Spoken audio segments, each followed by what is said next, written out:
Olá, estamos chegando para mais um IBC TV, o programa na parceria do Instituto Alvo com a Igreja Batista do Cambuí, em Campinas.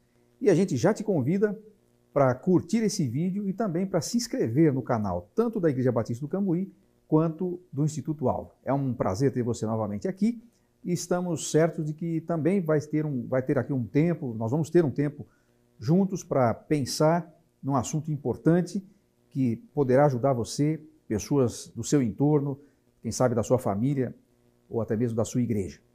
Nós vamos receber para a nossa conversa de hoje o nosso querido pastor Christopher Marques, que tem um excelente e vasto currículo aqui. O pastor é formado pela Universidade Metodista de São Paulo, bacharel em teologia, mestre em teologia pela PUC de São Paulo, pós-graduado em ciências da religião pela mesma PUC. Também tem formação em gestão socioambiental, em sustentabilidade aplicada aos negócios pela FGV, ética empresarial pela FGV, gestão de pessoas e recursos humanos pela mesma instituição e coaching e mentoring pela Unieducar. Além disso, ele também é escritor, ele escreve para o jornal Gazeta do Povo e tem vários livros publicados, entre eles Quando a Vontade de Viver Vai Embora, da editora Paulus, em 2019. Esse é o nosso convidado de hoje. Muito prazer em recebê-lo aqui, pastor Christopher. Uma alegria poder tê-lo aqui para compartilhar com a gente alguma coisa que nos abençoe. Eu que agradeço o convite, me sinto muito honrado por essa oportunidade. Espero de alguma forma aqui, nesse bate-papo, agregar valor e alcançar você que está aí do outro lado com alguma palavra de orientação e conforto. O nosso assunto hoje é suicídio. Vamos falar um pouquinho sobre esse assunto, sobre esse tema. O pastor é um especialista nessa área de pessoas, né, nessa área dos cuidados com as pessoas. E a gente está vendo aí um avançar de uma onda, a gente pode chamar assim, é quase uma pandemia, não sei como é que é o nome que a gente pode dar a essa situação, mas visto aí, é sabido que o número de casos de suicídio tem aumentado exponencialmente. E eu queria que a gente conversasse um pouquinho sobre isso para pensar não só no quadro, mas se a gente pode atuar de alguma maneira e o que a gente pode fazer na identificação de questões assim. Mas vamos começar pelos números. A gente estava conversando ali e os números são alarmantes, né, nesse aspecto. Sim, segundo o CVV, que é um centro de vida que nós temos aqui no Brasil, a base dele é em Brasília, nós temos em média a cada 40 minutos um suicídio no país. Então isso é um número alto.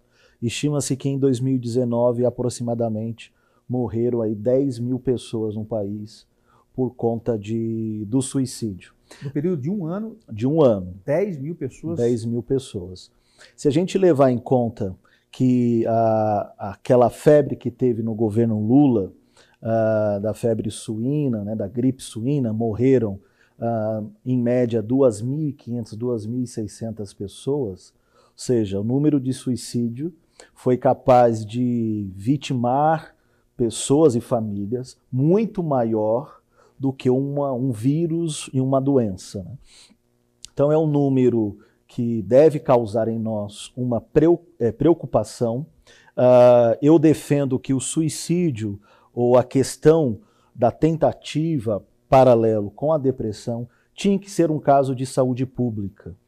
E é um descaso de que isso não esteja na pauta do Ministério da Saúde, por conta dos danos que isso causa na própria saúde do Estado, né, e da saúde também dos familiares, porque o desdobramento disso é muito intenso, né, e extensivo.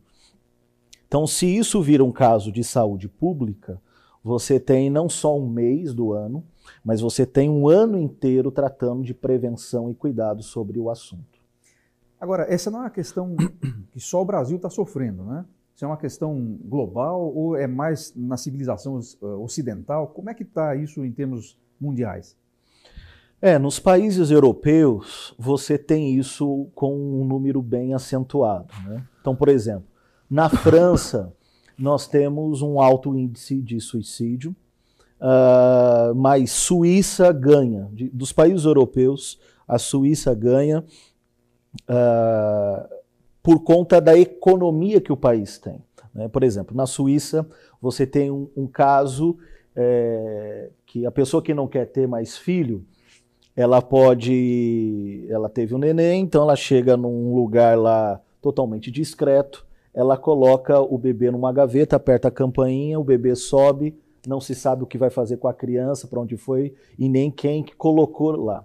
Então há no país um descaso muito grande com a vida, por conta do patamar econômico que eles têm. Então você vê muitos casos de gente pulando de prédios na Suíça, porque não encontram mais sentido para a vida, né?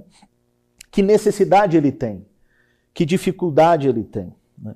Então, dentro dos estudos que são feitos em níveis de comportamento social, parece que o indivíduo ele vai encontrando sentido na vida enquanto lhe falta algo. Quando aparentemente as suas coisas dentro de uma cultura materialista são preenchidas, ele deixa de ter sentido e entra em colapso existencial. Então, quando a gente vai agora para a Ásia, por exemplo, vai para a Coreia do Sul, a gente tem lá o famoso Rio Han, que tem a ponte, né, que atravessa o Rio Han, e debaixo dessa ponte tem vários botes salva-vidas por conta do alto índice de jovens que pulam da ponte do Rio Han. Por quê? Por conta de uma tradição cultural de extrema pressão sobre o jovem para que ele seja bem-sucedido, para que ele seja não só um filho exemplar, um marido e um profissional.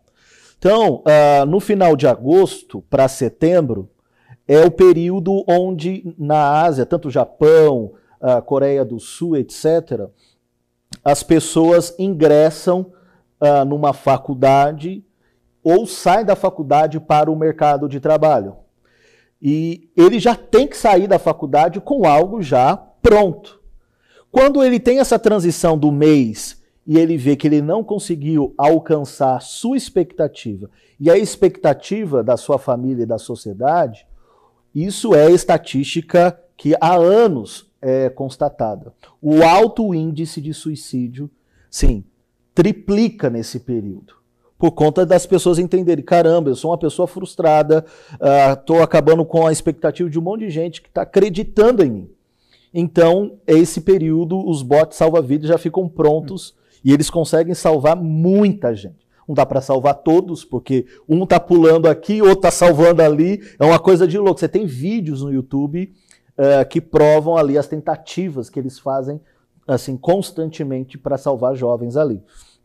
Então, dentro desses ambientes culturais, isso acontece com mais ênfase por conta de uma expectativa social, familiar, né? E da pressão em provar para a sociedade que você é alguém muito bem qualificado. Então, quer dizer, há mais de uma causa que levam pessoas assim, inclusive questões culturais, sociais e tal.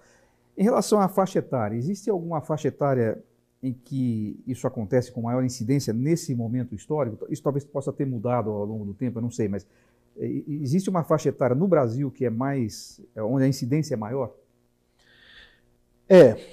Aqui vale a pena a gente pensar no que o sociólogo, o Durkheim, pensou quando ele escreveu a primeira obra social sobre o suicídio, né? Então ele faz uma coleta de informações do Ocidente, né, o mundo europeu, as Américas e a Ásia, para entender como é que funcionava essa questão do suicídio nas faixas etárias e em que escala isso se dava. Então o Durkheim ele vai dizer que um jovem na casa aí dos seus 20 a 30 anos, ele tem a tendência maior ao suicídio, por conta das expectativas, das coisas que ele quer fazer, que ele não consegue, ele não se adapta a uma tribo, a uma cultura, né, aquele grupo ao qual ele se identifica, e para entrar ele tem que passar por vários estágios, que é o que a gente chama hoje do bullying, que leva a pessoa a uma autocomiseração a ponto de tirar a vida. E aí ele faz depois um escalonamento dos 30 anos para cima, que é a fase da pessoa que já está se estabilizando e que está casada, né? Então, o que ele coloca? Que um jovem ele tem a tendência a cometer o suicídio maior do que um homem que é casado, mas sem filhos. Por quê? Porque o homem casado ele tem a esposa que depende dele. O homem casado sem filhos tem a tendência de cometer suicídio maior do que o homem casado com filhos, porque ele tem uma tendência maior de pessoas que dependam dele e se preocupam também com o seu bem-estar. Então ele faz essa divisão social, que é importante quando a gente vai olhar o fenômeno do suicídio, tanto no Brasil como em qualquer lugar do mundo. No Brasil, a gente tem hoje um número grande de suicídio entre pré-adolescentes, né? Isso é um fenômeno recente, relativamente? Recente, por conta das mídias sociais. Então, a mídia social, principalmente o Instagram, TikTok, entre outras ferramentas, ela gera no pré-adolescente um estilo de vida que eu e você não tivemos. Nós não tínhamos celular, a gente não tinha uma exposição, a gente não tinha a necessidade de sermos aceitos por tantas pessoas que mal querem saber da nossa vida. Então, minha vida por um like, né? Exatamente. Tem um filme muito bom que a Netflix lançou chamado O Dilema da Rede Social. Vale a pena assistir esse filme porque ele trata exatamente isso. Uma menina, aproximadamente 13 anos, ela tira uma foto, ela não tem like nenhum. Depois de uns 20 a 30 minutos da postagem, ela fica triste e percebe que era o problema da orelha dela que ficou mal. Ela vai lá, tira outra foto, mexe na foto e posta. Aí a foto viraliza. Ou seja, é essa necessidade de autoaceitação. Porque se ela posta e fica com a orelha lá, vem outra pessoa e fala, ô Dumbo, Topogijo, que, né, aquela linguagem que a gente mais conhece, o pré-adolescente se sente mal, ele não tem a estrutura emocional para lidar com essas ofensas, com os haters. Aquilo gera nele um mal-estar, consequentemente vai gerar uma angústia, uma depressão que pode levá-lo a tirar a própria vida. Eu e minha esposa, nós estávamos numa palestra que eu fui realizar no final do ano passado, era assim, quase 300 jovens, e eu tratando do assunto com muita delicadeza, entrando no mundo deles. Quando eu acabei, vieram assim, umas 5 a 6 meninas que me cercaram, algumas chorando, compartilhando das suas dores e falando que elas não poderiam falar isso que elas estavam sentindo para os seus pais, que eram da igreja. Se a mais velha tivesse 16 anos, era muito. E elas começaram a levantar partes do corpo, da roupa, e estavam todas cortadas. Eu fiquei desesperado, eu chamei minha esposa para ver como é que poderia pegar o contato para a gente encaminhá-las para alguns processos, né? E eu fiquei pensando, a igreja não sabe, família não sabe, ninguém sabe. E de onde vem essa pressão, esta angústia de que elas não são ninguém, que elas não têm valor, que a vida delas não importam, né? Então, essa pressão que as mídias sociais, a pressão que a religião coloca, né? E tantas coisas estão em volta, o pré-adolescente não sabe lidar com isso. Então, requer hoje uma mudança de comportamento, né, das próprias famílias.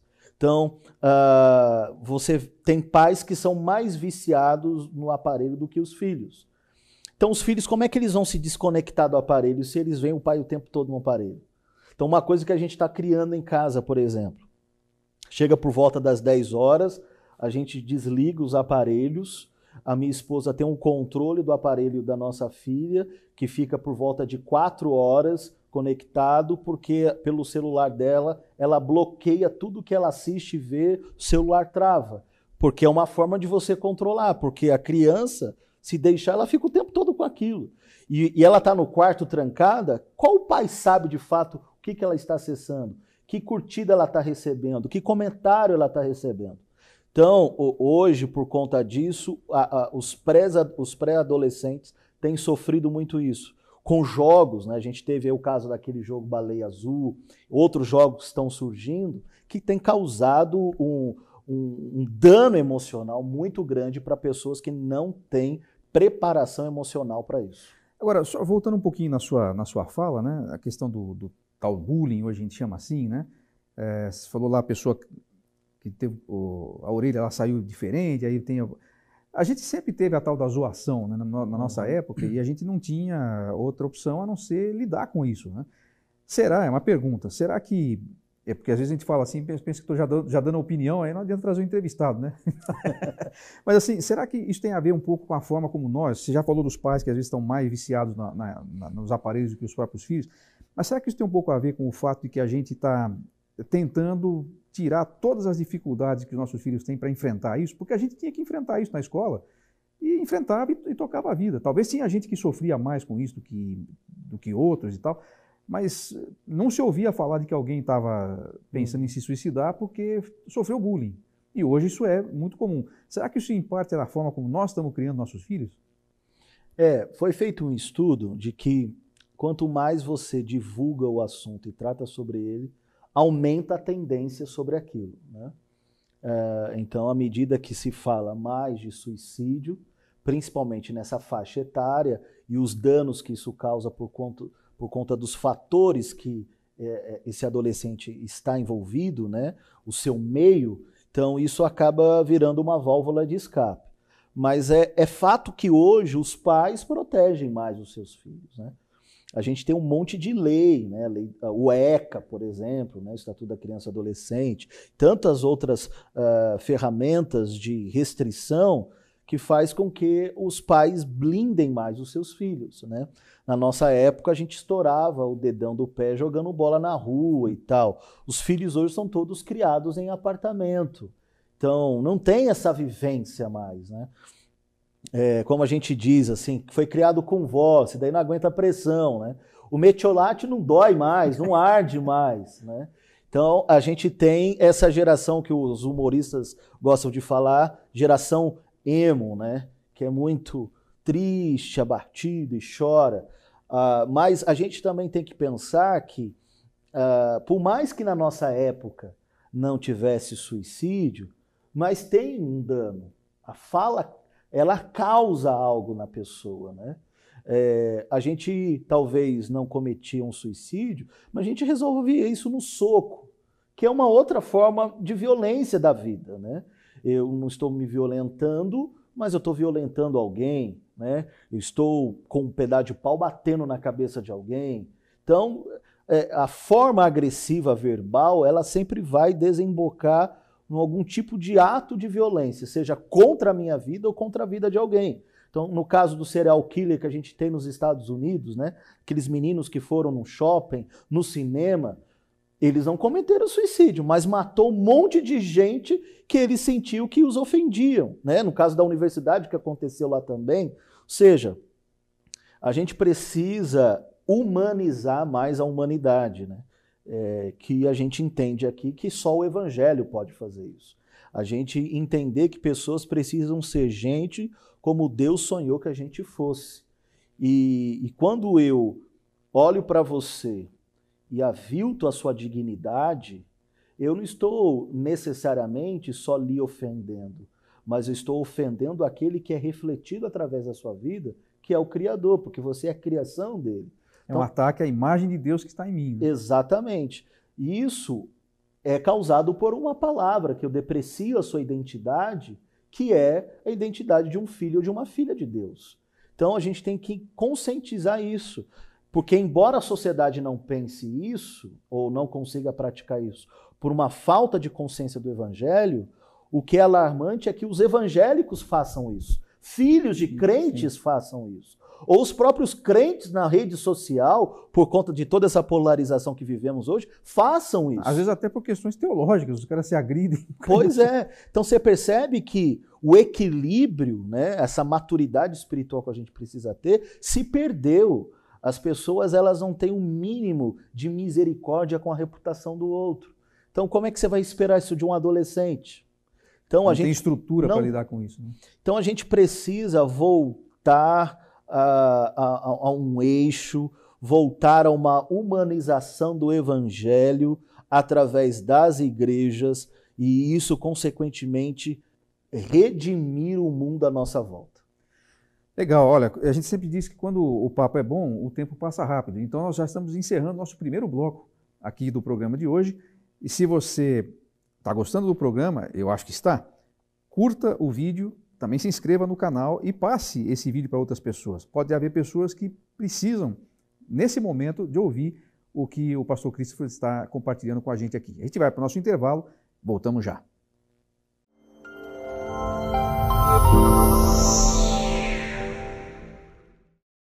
O Instituto Alvo é um ministério interdenominacional, com foco na formação ministerial e pessoal.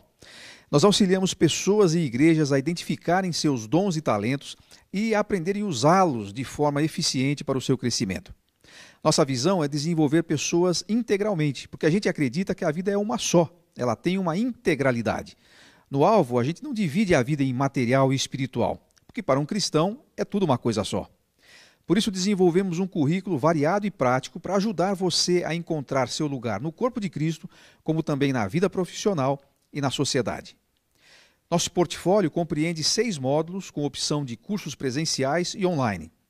Temos também uma linha completa de material para evangelismo, discipulado e estudo bíblico.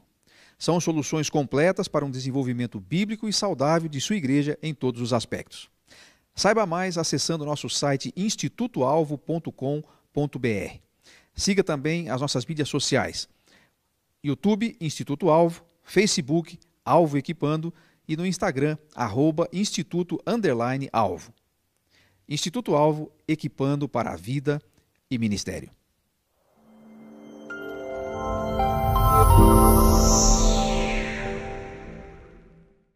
Estamos de volta aqui com o nosso IBC TV, hoje com o pastor Christopher Marques, falando sobre suicídio, números, conceitos, e também vamos falar um pouquinho agora sobre como podemos identificar indícios de comportamento suicida, se podemos usar essa expressão, pastor. Mas antes de voltarmos aqui com o nosso papo, quero incentivar você a inscrever-se no canal do YouTube aqui da Igreja Batista do Cambuí de Campinas, também no canal do Instituto Alvo. Se você está assistindo em um desses 2 canais, vai para o outro e se inscreva também. Ative o sininho e você vai ficar por dentro de todas as novidades que a gente postar por aqui. Também curta esse vídeo, porque isso nos ajuda a fazer com que o conteúdo chegue a mais pessoas e abençoe outros que, assim como você, poderão se utilizar também do que a gente está falando aqui.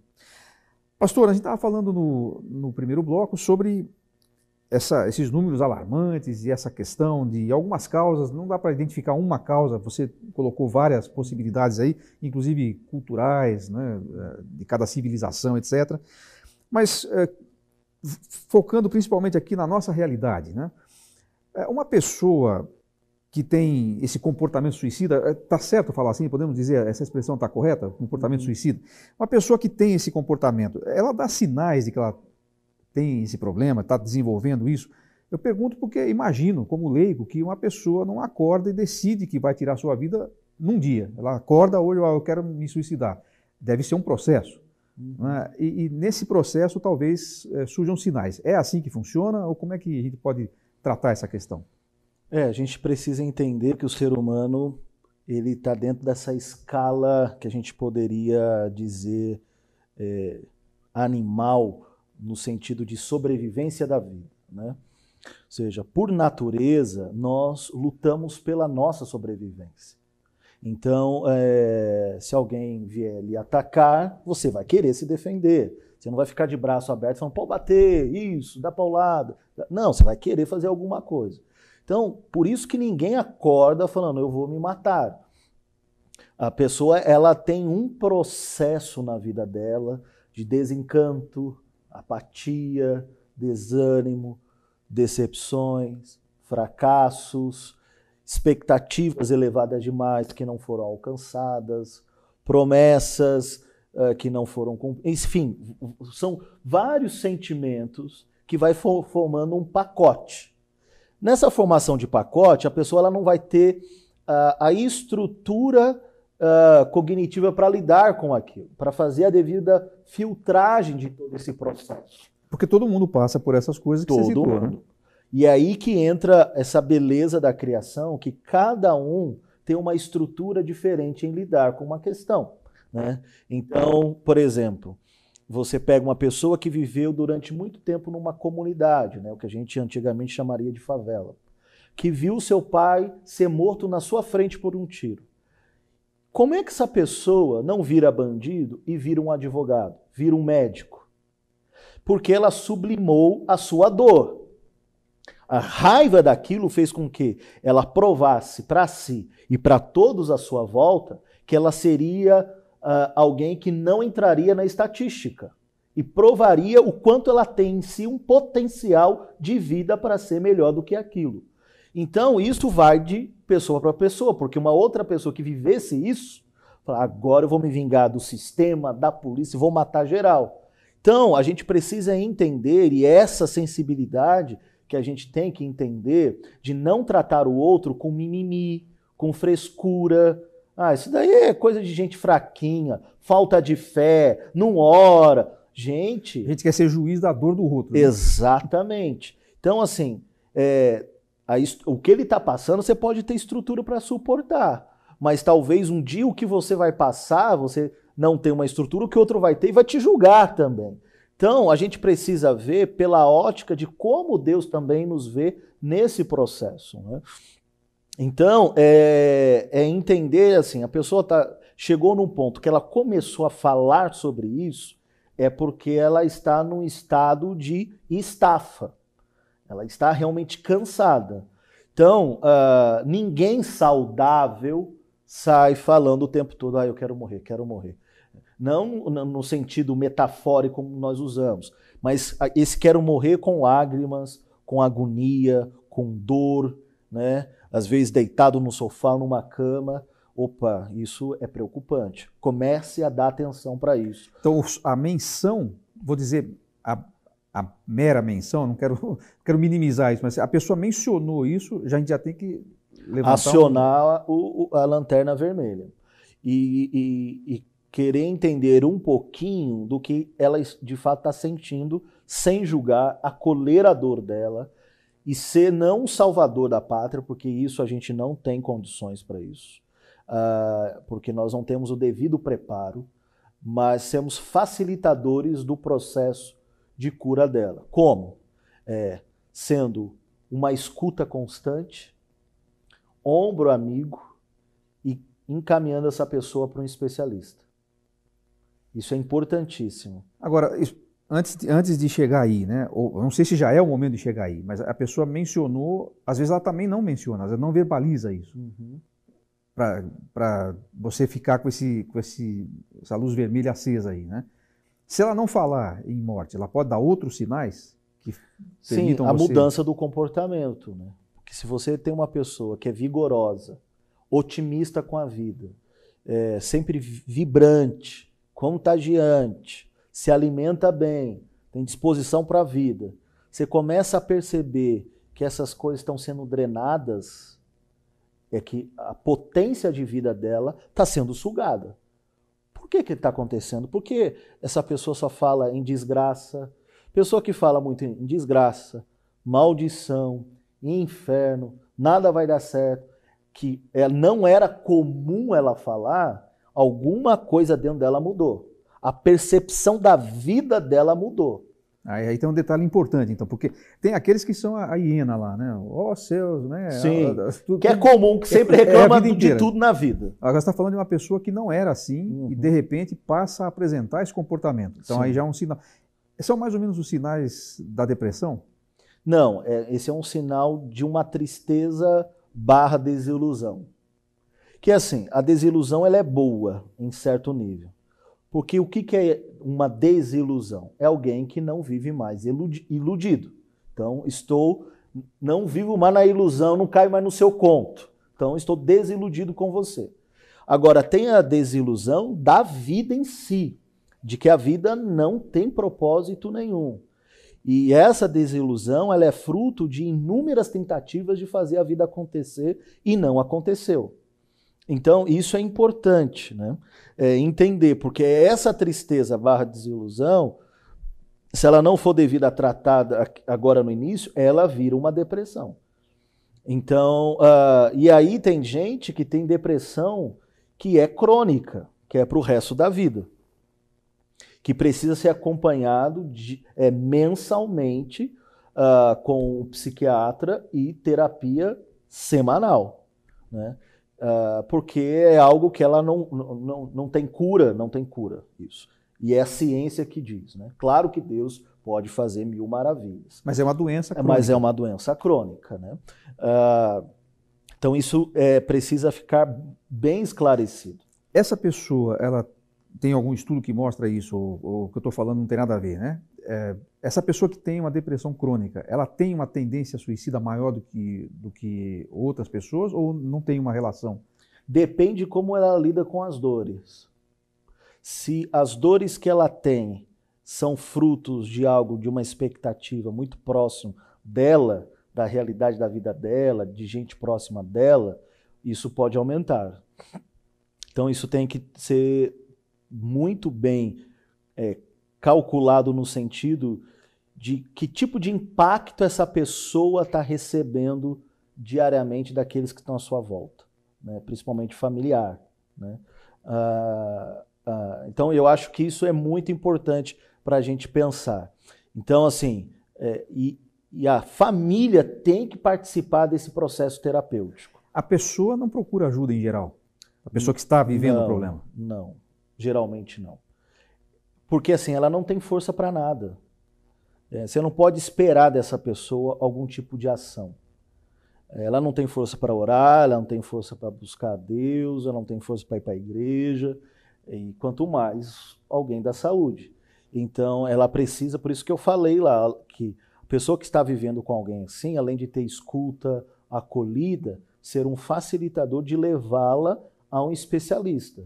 Porque ela vai precisar, tipo esses carregadores de pilha, que você seja o carregador da bateria dela. Sozinha ela não vai sair Pega daqui. na mão e fala, já marquei a consulta, vamos lá, tô com você, a gente vai sair dessa juntos, mas não fique aqui, porque aqui não tem cura. Pastor, e se a pessoa resiste a isso? A pessoa, não, eu já marcou, mas eu não vou. Eu tenho que fazer essa pessoa chegar lá no de alguma forma, sem médico. forçar a barra, porque aí você não pode criar uma briga, uma discussão, mas é um jeito que você tem que lidar com ela, de fazer com que ela entenda a sua realidade, de mostrar, né? Sabe aquela foto do antes e depois? Olha quem você era e olha o que você está. Qual é o seu projeto de vida? Você não vai conseguir chegar lá. Aquilo que você desenhou aqui, você não vai conseguir conquistar lá por conta de como você está aqui. Mas é possível chegar aqui se a gente reparar esse momento atual. Como que a gente vai reparar esse momento atual? Fazendo os procedimentos médicos, né? Um terapeuta, um psiquiatra. Então, e conscientizando aos poucos essa pessoa em que ela precisa tomar um chá de realidade, em que pé ela está, em saber que viver na cama não a levará a viver nada daquilo que ela projetou como vida. Então, requer dessa pessoa paciência em conversar com ela, não ser dona da verdade, porque você impor a verdade para ela dizendo, é assim, porque eu sei que eu estou falando. O tom tem que ser diferente, porque é uma pessoa que já está machucada.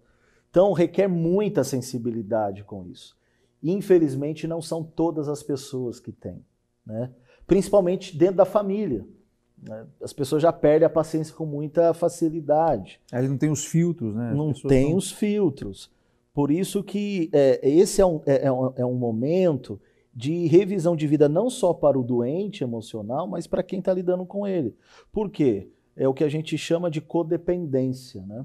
Porque se você está doente, você é da minha família, eu me relaciono com você para te ajudar e cuidar de você, e eu não sei lidar com isso, e me vitimizo tanto quanto você, eu vou ficar tanto doente quanto você, ou até pior.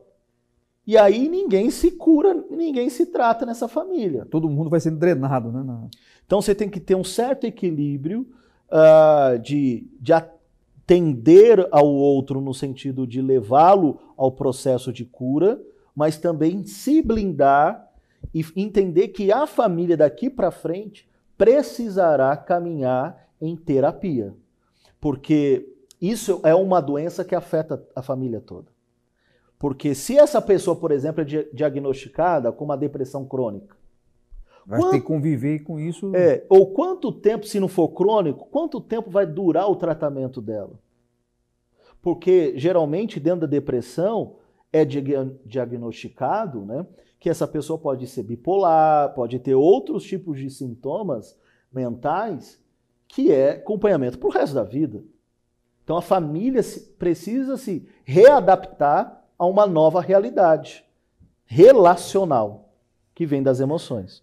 E talvez nesse momento, né, há uma espécie de negação da família, não querer aceitar isso, porque sabe que isso vai acontecer. Como é uma outra situação, mas quando a gente sabe que alguém na família tem Alzheimer, desenvolveu Alzheimer, demora um pouco para a gente passou por isso na minha família, está passando agora, né? Então leva um tempo para a gente aceitar o fato de que não, isso está acontecendo e vai mudar a nossa vida completamente daqui para frente, né? Então, não estou querendo comparar um caso com o outro, mas essa atitude da família talvez seja mais ou menos por aí que aconteça, né? Que ninguém está esperando que isso vá surgir no seu contexto de vida, né? Sim. As pessoas acham que foi praticado alguma coisa, que a pessoa fez algo para ter aquilo. Não, a pessoa não fez nada. Por quê? Pelo simples fato, e aí entra mais aqui na nossa temática, ou no nosso ambiente, que é religioso, né? A gente espiritualizou demais o cérebro. Só que o cérebro, ele é um órgão, assim como o coração é um órgão, o pâncreas, o fígado e o rins. Quando você tem problema cardíaco, você vai procurar quem? Um cardiologista. E quando você procura um cardiologista, você quer saber se ele é crente? Você quer saber se o cara é bom. Porque, imagina, você está com um problema de ponte de safena, você tem que fazer uma cirurgia amanhã. Você tem duas opções. Você tem um médico crente, mas ultrapassado, não se atualizou, não fez mais nada na vida. Mas o outro acende vela para Satanás. Só que é o melhor cardiologista que tem no país. Com quem você faz a cirurgia? Né? E aí, esse é o problema, que a gente espiritualizou demais o cérebro, e quando o cérebro adoece, a gente acha que a gente causou alguma coisa para o cérebro ficar ruim. Pecado, falta de fé, tá em dívida com Deus. Não, eu não aceito isso na minha família, eu não aceito que você tem aqui, vamos fazer corrente de oração, corrente de libertação. Não, isso não pode acontecer. Não temos histórico na nossa família de alguém ter um problema assim.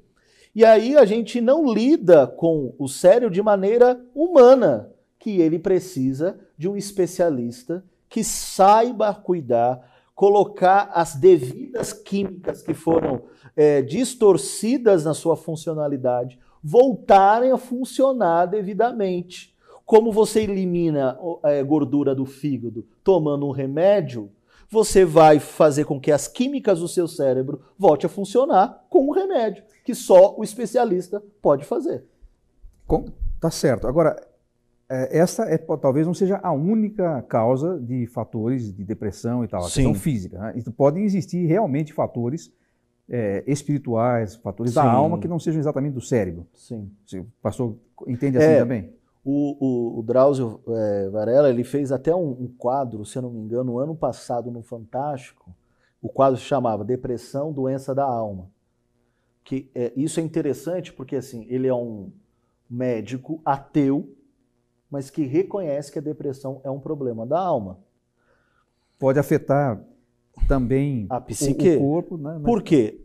Porque, assim, na teologia clássica, que é o que a ciência hoje defende, a teologia desde a patrística defende a integralidade da vida. Nós somos seres cognitivos, ou seja, mentais, físicos, emocionais e espirituais. Então são essas 4 realidades que estão presentes na vida humana. É uma coisa só. Uma coisa só. Só que elas andam harmônicas, de maneira harmonizadas. Então se uma está desajustada, afeta tudo. Então se você pode estar muito bem no espiritual, mas o emocional estiver ruim, vai afetar. Vai afetar. Você pode estar bem no espiritual e no emocional, mas seu físico está ruim, você vai ficar ruim nas outras áreas. Então, o que é o shalom de Deus, né? A paz, a prosperidade completa de Deus. É quando essas áreas todas estão em harmonia. E aí hoje a ciência, que até o final da década de 80, início da década de 90, era cética quanto a isso, fé para lá, ciência para cá, hoje a ciência diz de maneira assim, em alto bom som, não dá para fazer ciência divorciada da espiritualidade. Porque eles entenderam que a espiritualidade é fundamental para entender o comportamento do paciente e os processos de cura de um paciente. Por exemplo, eu faço parte de um grupo em São Paulo chamado Coalizão Interfé. É um grupo formado por vários líderes religiosos, de diversas vertentes religiosas, e médicos. Então, eu tenho lá no nosso grupo médicos o Sírio-Libanês, Albert Einstein, Santa Catarina, Santa Marcelina, pediatra, clínico geral, e 2 neurocientistas da USP. Um deles, inclusive, é o professor da cadeira de neurociência da USP. E ele criou um mapeamento do cérebro. Enquanto o paciente está no processo de tratamento, como o cérebro funciona no momento em que ele aciona a sua espiritualidade, que tipo de química é liberado no seu organismo que vai gerar um metabolismo para combater um vírus, uma doença que está no seu corpo. Como é que você agora vai fazer ciência divorciada disso? Não dá. Então, assim, hoje em São Paulo você já tem hospitais que têm alas de tratamento de espiritualidade, para entender que a dimensão espiritual é fundamental para uma boa qualidade de vida. Por isso é importante manter a vida na comunidade de fé, se relacionar com Jesus, Bíblia, Espírito Santo. Um evangelho que seja completo. Completo, o evangelho integral. Isso é fundamental para uma boa qualidade de vida. Legal. Mais uma vez, o nosso tempo voou aqui no segundo bloco e nós estamos encerrando, então, essa segunda etapa da nossa conversa, que vai continuar a seguir. Então, vamos para o intervalo e voltaremos já. Fiel Senhor, meu Pai celeste, pleno poder aos teus filhos darás. Nunca mudaste, tu nunca faltaste, tal como eras, tu sempre serás.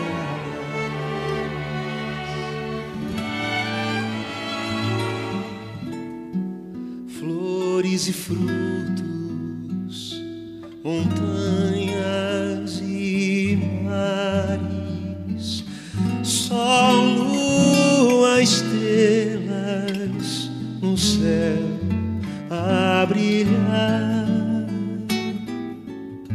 tudo criaste na terra e nos ares, todo o universo vem pois te louvar. Tu és fiel, Senhor, tu és fiel, Senhor, dia após dia, com bênçãos sem fim. Tua mercê me sustenta e me guarda. Tu és fiel, Senhor, fiel.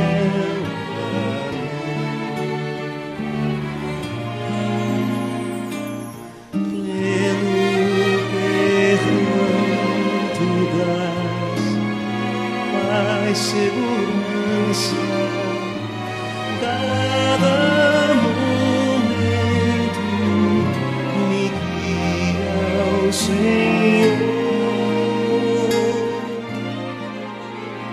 e no porvir, ó, que doce esperança,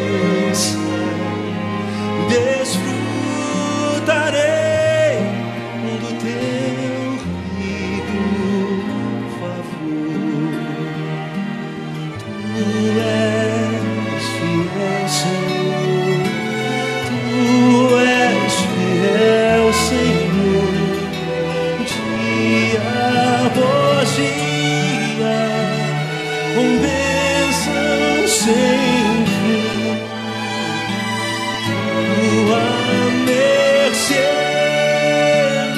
sustenta e me guarda. Tu és fiel, Senhor. Tu és fiel, Senhor. Tu és fiel, Senhor.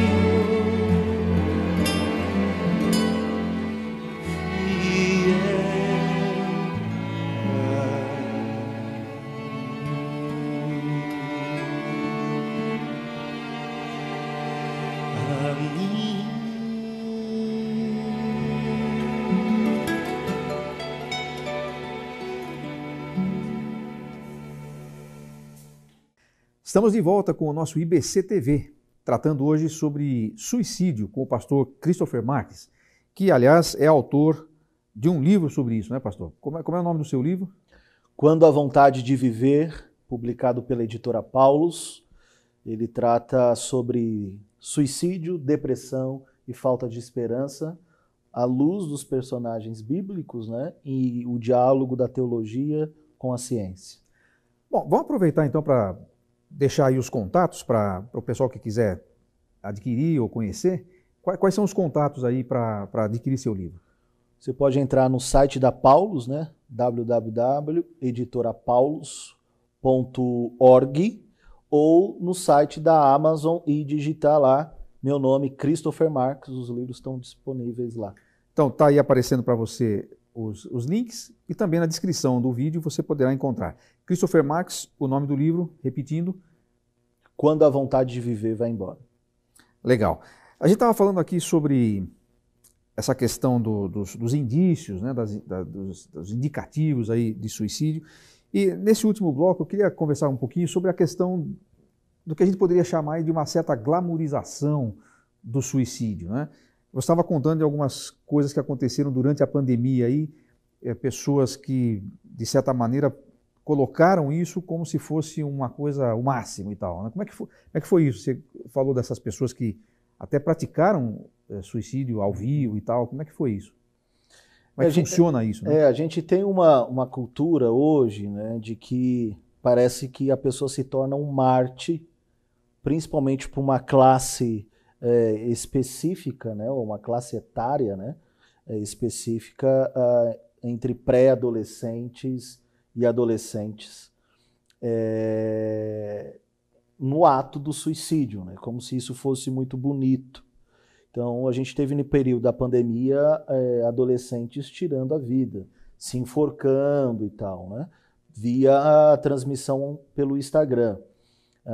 Foram imagens retiradas, né, o Instagram teve que se mobilizar rapidamente para isso, mas tivemos matérias circulando sobre o tema. E isso gera um incentivo à prática, né? E por isso que não é recomendável que os pais deixem que os seus filhos tenham rede social de maneira muito precoce.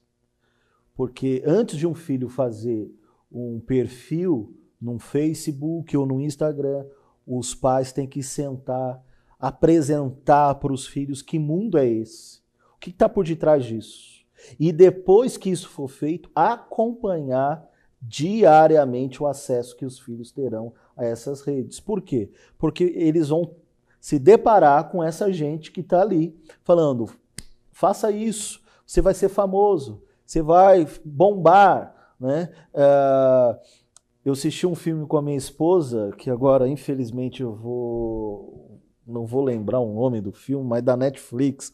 Era uma loirinha que ela era fã de uma atriz em Hollywood, ela seguia lá nas redes sociais, e ela se mudou para essa cidade onde essa atriz morava, se fingiu ser amiga dela, cuidar do cachorro dela e tal, para se aproximar dela. Até que acontecem várias situações lá, para eu não cometer muito spoiler aqui, mas ela tenta suicídio, e aí ela é encontrada no hospital. Quando recuperam, ela se recupera, entrega o celular e mostra para ela, você é a pessoa mais famosa da América. Ou seja, veja a doença mental que isso gera. Então, por troca de likes, por troca de propostas de trabalho, por ser famoso, as pessoas são capazes de se cortarem, de ao vivo, tentar suicídio ao vivo. Então a gente vive uma cultura de um adoecimento da psique muito grande. A banalização da vida não é agora mais por conta de drogas, não é por conta de prostituição, não é porque eu estou matando alguém a troco de um celular. A banalização da vida está pior. Essas coisas são terríveis, claro, mas a banalização da vida agora é, poxa, você não me curte, então eu vou provar para você que eu consigo muito mais seguidores que você. Ó, gente, estou cortando o meu pulso. Eu falei no primeiro bloco, usei uma frase que a gente falava metaforicamente. Minha vida por um like, mas isso está virando literal, né? Sim, as pessoas sim. estão... Agora, tem algum paralelo disso? Essa questão do que move as pessoas a fazer isso? Tinha lá os kamikaze na Segunda Guerra, né? O cara dando a vida por uma causa, né? Pela liberdade do seu país. Ou aqueles homens-bomba que se explodem lá também por uma causa. Isso virou mais ou menos uma causa. É mais ou menos isso que está acontecendo, só que a causa deles, ao invés de ser lá a guerra, ou o islamismo, ou o fundamentalismo religioso, é a autoimagem ou pertencer a uma tribo. Esse paralelo tem algum sentido? É assim, a gente precisa entender que a gente vive uma cultura da morte, em todos os sentidos. Só que a nossa sociedade, até por uma questão de matriz religiosa, o mundo ocidental é formado por matriz religiosa. Então, a gente tem dificuldade de falar de morte, a gente só fala de vida. Só que a gente está nessa cultura da morte o tempo todo, né? De assassinatos, mas principalmente da morte existencial, do sentido da vida. Como o mundo virtual é frágil e líquido, né, como o Zygmunt Bauman trabalhava nas suas obras, esse mundo líquido do mundo virtual é um mundo que você precisa se manter a todo custo e a qualquer preço. E como é que eu faço isso? Como é que eu ganho visualização? Como é que eu ganho novos seguidores? Às vezes é usando a cultura da morte. Então, essa cultura da morte, ela tem vários desdobramentos, que é não só eu me mutilar, mas eu matar a existência do outro, eu matar a dignidade do outro, eu ser um hater, essa cultura forte que a gente está vivendo agora do cancelamento. O assassinato de reputações. Né? E essa cultura do cancelamento, vão cancelar todo mundo que não concorda com aquilo e tal. Então, está gerando morte o tempo todo. E a gente acha que isso é uma bandeira, que é uma pauta legítima. E não é. Você está desgraçando, acabando com pessoas, com reputação, com comércio, com imagem, com um monte de coisa que está por detrás disso. É um jeito moderno de matar, né? O não matarás não é só para enfiar a faca lá ou dar um tiro, mas isso também é um jeito de matar, né? Então, e é isso que Jesus ressignifica no Sermão do Monte. Que ele diz, vocês aprenderam com Moisés que matar é você tirar literalmente a vida de alguém. Agora, eu estou dizendo isso para vocês, que só de pensar você já matou alguém. Então, se eu estou numa rede social dizendo, vou acabar com essa pessoa, eu sou um assassino. Eu estou exalando a cultura da morte. Então, assim, a gente acha isso muito nobre, a gente acha que isso é lacrar, né, que é a linguagem dos jovens, né, que eu sou descolado, mas você está perpetuando um mal social, né? Então, eu acho que, como a internet é uma terra sem lei, dificilmente a gente vai ter uma fiscalização mais séria sobre isso. Eu acho que a gente tem que criar grupos de conscientização nas nossas comunidades, nos nossos espaços de alcance, né? De rever a nossa postura no mundo virtual e tentar criar comunidades realmente virtuais mais saudáveis possíveis, né? E essa conscientização vem da casa, vem de comunidades religiosas e vem dos espaços onde a gente consegue alcançar com a nossa fala. Christopher, você está trazendo um aspecto que talvez está sendo surpreendente. Para mim, eu confesso que está sendo surpreendente, e talvez para os pais e para os que nos assistem também. Porque essa ênfase que você está trazendo às mídias sociais e tudo, a gente sabe do poder que tem, mas talvez nem todo mundo já fez a conexão direta com a questão do suicídio. E tem tudo a ver, né? Porque de fato é uma construção de uma imagem que a gente tem que fazer. Eu preciso ser aceito, e o jeito de ser aceito agora é tendo like, tendo seguidor, é tendo repercussão naquilo que eu falo ou posto. Né? E quando isso não acontece, isso me frustra. Você falou de pessoas mais velhas que se suicidam porque estão desiludidas. Mas você pensa, mas como é que um pré-adolescente pode estar desiludido? Ele não está tendo like, por exemplo. É uma forma de... Assim, para você ter uma ideia, né? Nós temos a nossa filha, temos uma outra que vai completar 7 anos. A Isadora tem 9 e a Sofia vai fazer 7. Elas falam assim para nós: estamos entediadas. O que uma criança de 7 anos sabe sobre tédio? Com 7 anos a gente estava fazendo tanta coisa. Meu Deus! De onde vem essa linguagem? De onde vem essa classificação de entender a vida como um tédio? Ou seja... É uma adultização precoce, né? De onde vem isso? Das informações que estão à nossa volta. O pior é que depois os adultos viraram crianças. E as crianças estão virando... Nós invertemos tudo. Exatamente. Todo o processo. Você vê gente adulto que é um adolescente, com comportamento, gestão de vida de adolescente. Reações, querendo viver o que não viveu, né? Que foi reprimido, etc. Ou seja, como dizia Cícero, um senador romano, nós vivemos tempos difíceis, né? E esses tempos difíceis faz com que a gente tenha uma confusão de percepção da nossa realidade, porque a gente vive um mundo desconexo, né? As coisas estão fora de ordem, de lugar. O mundo, a gente olha o mundo que está do avesso. A gente não consegue ver a forma como ele está. A gente está vendo, parece do jeito que ele está sendo tecido ao contrário. E aí é uma confusão de linhas e cores, e a gente fala, que caos é este que a gente está vivendo? Porque realmente, olhando por tudo isso que a gente está discutindo, cara, não faz mais sentido nenhum viver.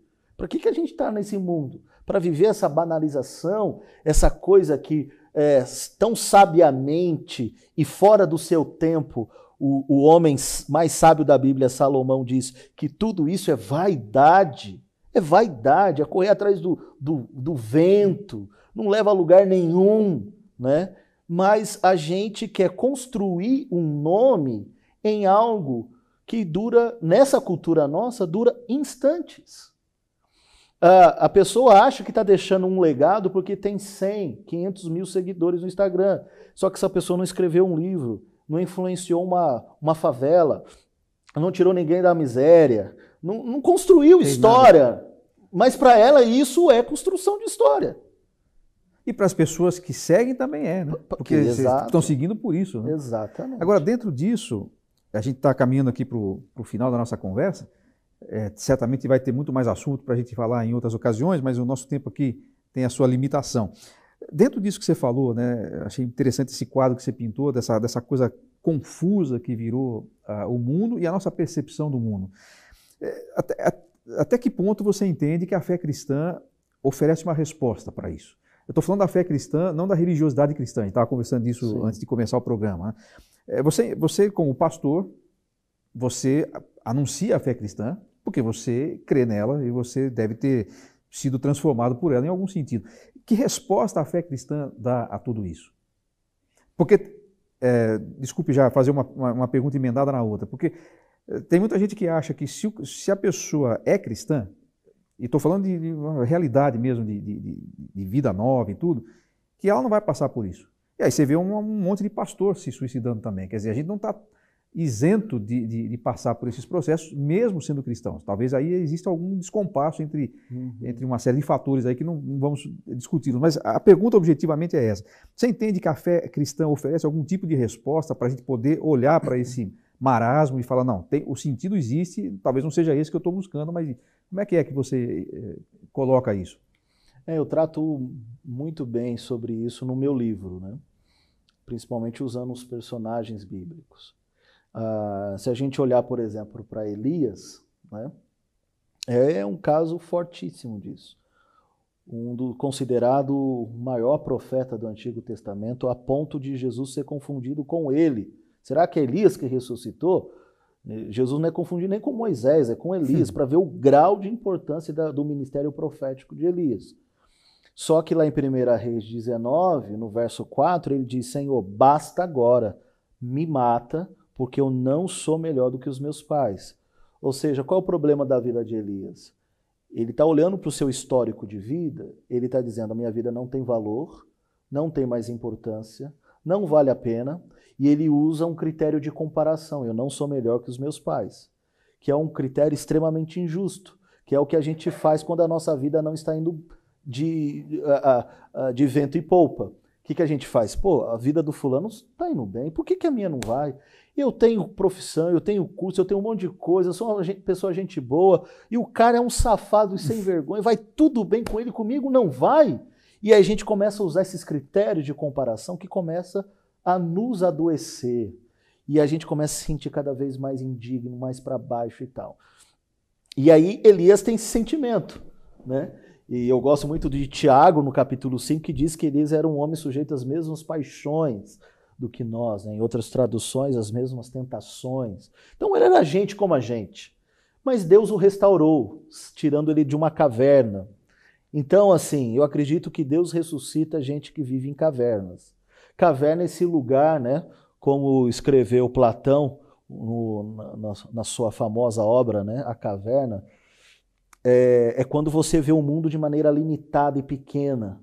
Você não consegue ver um palmo à frente do seu nariz. Quando você acha que o seu mundo só se resume naquilo, na dor, na desgraça, em autocomiseração. E aí, a semelhança lá de Elias, Deus pergunta para nós, o que você está fazendo aqui? Aqui não é o seu lugar. Vem aqui para fora, estou te chamando. Quando a gente sai, acontece tanto quanto o que Platão escreveu, quanto o que aconteceu com Elias. A gente vê uma obra da graça, a gente vê Deus falando com a gente vê um mundo de possibilidades e potencialidades que viver na escuridão de uma dor não permite que a gente veja. Então isso é um ponto central. Mas eu acho que um outro ponto que para mim é o fundamental, que é o resumo do Evangelho, é a cruz. Então, quando eu olho para Mateus 27, eu vejo um Jesus abandonado na cruz, né? É um Jesus que diz, Lama, lama, sabachthani, meu Deus, por que me abandonaste? Então, eu tenho um Salvador que comunga com a minha dor, que sabe o que é ser abandonado e esquecido, que sabe que é clamar por um pai e o pai virar as costas para ele.